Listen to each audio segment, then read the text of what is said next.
لە ساڵیادی کۆچکردنیدا بە دروشمی ماڵی کەریماغا بۆ هەمووان و پیرۆسەرین یادەوەریەکانی خۆی پێشکەش بە پایتەختی شەیدان و ئەنفالکراوەکان دەکرێت.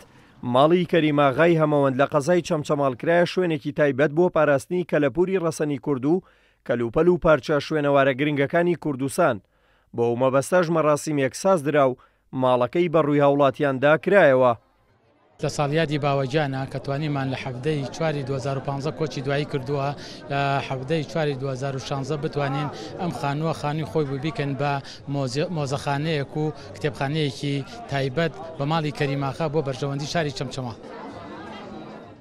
ئەو ماڵەی 50 ساڵ کەریماغای هەمەوەندی تێدا ژیا و تەواوی بیرەوەری و یادگاری و ساتە جۆر بە جۆرەکانی ئەوی تێدا کۆبۆتەوە.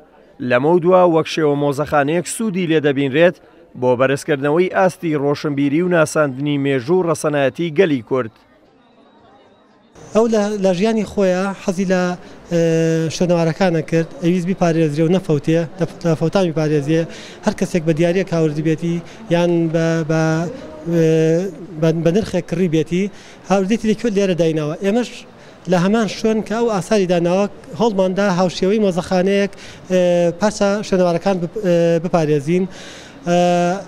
لە کتێبخانەیەکیشی هەبوو لەسەرەوە خۆی بەردەوام حەزی لە خوێندنەوە کرد، لە گۆڤار، لە ڕۆژنامە، لە پەرتووک. هەمان شۆنی کتابەکانیشیمان کرد بە کتێبخانەیەک بۆ خوێندکاران و هاوڵاتیانی ناوچەکە. ماڵی کەریماغای هەمەوەند لە ساڵی 1965 دروست کرا و ڕوبەرەکەی 330 مەتر و لە 2 نوهم پێگاتووە. نهۆمی خوارەوەی تایبەت کراوە بۆ پیشاندانی ئەو کەلوپەل و پارچە کۆن و مێژوویانەی کە کەریماغا پاراستوێتی و نهۆمی دووەمی ماڵەکەش کراوەتە کتێبخانەیەکی بچووک. حەزمانە کرد 10 ساڵتر 20 ساڵتر بمایە. ئیتر کەلەبەرێکی گەورە بوو بۆ ئێمە، یعنی کە ئاوای لێ هات.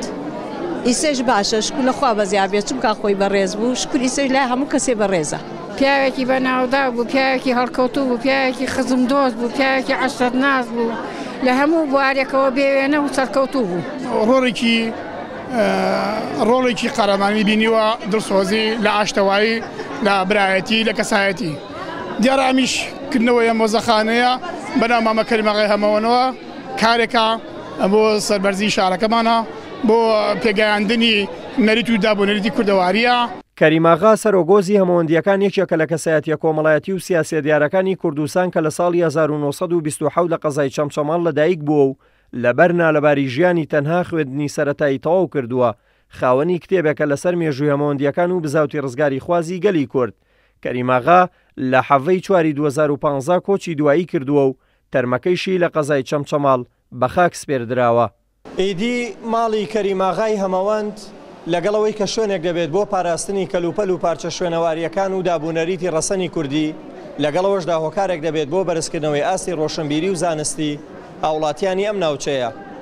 دلێر کەمال کورساد نیوز، قەزای چەمچەماڵ.